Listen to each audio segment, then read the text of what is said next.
আসসালামু আলাইকুম প্রিয় চাকরি প্রত্যাশী শিক্ষার্থীরা, আশা করছি আপনারা ভালো আছেন। আলহামদুলিল্লাহ, আমিও আপনাদের দোয়াতে অনেক ভালো আছি। আজকের বিষয় খাদ্য অধিদপ্তরের উপখাদ্য পরিদর্শক পদের পরীক্ষা নিশ্চিতভাবে কবে অনুষ্ঠিত হতে যাচ্ছে। হ্যাঁ, সুপ্রিয় চাকরি প্রত্যাশী শিক্ষার্থীরা, খাদ্য অধিদপ্তরের অনেকগুলো পরিবর্তন এসেছে। যেমন তাদের পদায়ন চলতেছে এখন বর্তমানে, যেগুলা পদত্যাগ করেছে, যেগুলো চাকরিতে পদায়ন ছিল, অনেকেই কিন্তু আওয়ামী লীগ সরকারের সময় জালিয়াতিভাবে পদায়ন ঢুকেছিল, তাদেরকে কিন্তু পদত্যাগ করে চলে যেতে হয়েছে।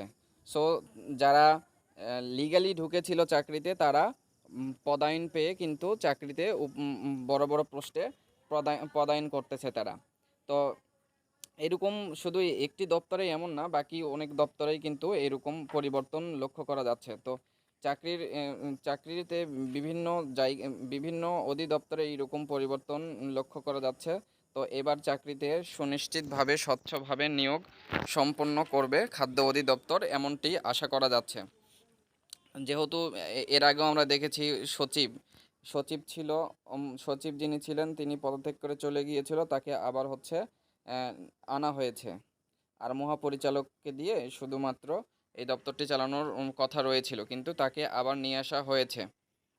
তো বিষয়টি বিবেচনা করে অনুমান করা যাচ্ছে এবার স্বচ্ছ নিয়োগ হবে। তো আমরা কথা না বাড়িয়ে খাদ্য অধিদপ্তরের উপ খাদ্য পরিদর্শক পদের পরীক্ষা নিশ্চিতভাবে কবে অনুষ্ঠিত হতে যাচ্ছে তারিখটি তারা সম্পূর্ণ আকারে প্রকাশ করেছে।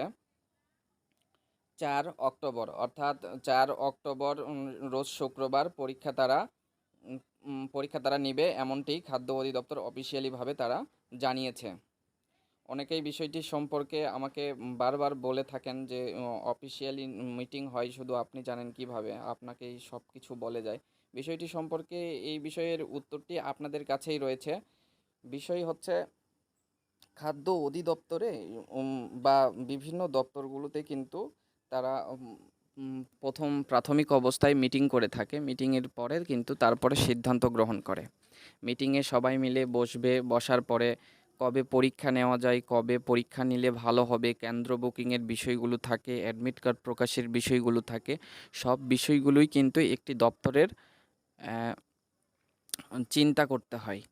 তো আমরা বিষয়গুলো এইভাবেই বুঝতে পারি, বা এইভাবে আমাদের কাছে ইনফরমেশনগুলো আসে যে পরীক্ষায় এত তারিখে হবে, এরকম একটা তারা সম্ভাব্য তারিখ প্রকাশ করে, যেটা হচ্ছে দপ্তরে কথা বললে একজনের সঙ্গে কথা বলতেছে আর একজন সেই বিষয়টি সম্পর্কে অবগত হচ্ছে।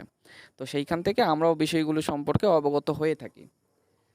তো আশা করছি আমি যে আলোচনাগুলো করি সেই বিষয় সম্পর্কে আপনাদের সুষ্ঠুভাবে ধারণা আগে অর্জন করতে হবে। ধারণাগুলো হইলেই তারপরে আপনাদেরকে বুঝতে হবে যে পরীক্ষাগুলো আসলেই হওয়া সম্ভব। তো সবাই ভালো থাকবেন। আর কোনো কিছু বুঝতে সমস্যা হলে আমাকে কমেন্ট করবেন, আমি সকলের উত্তর দেওয়ার চেষ্টা করি। সবাই ভালো থাকবেন। আল্লাহ হাফেজ।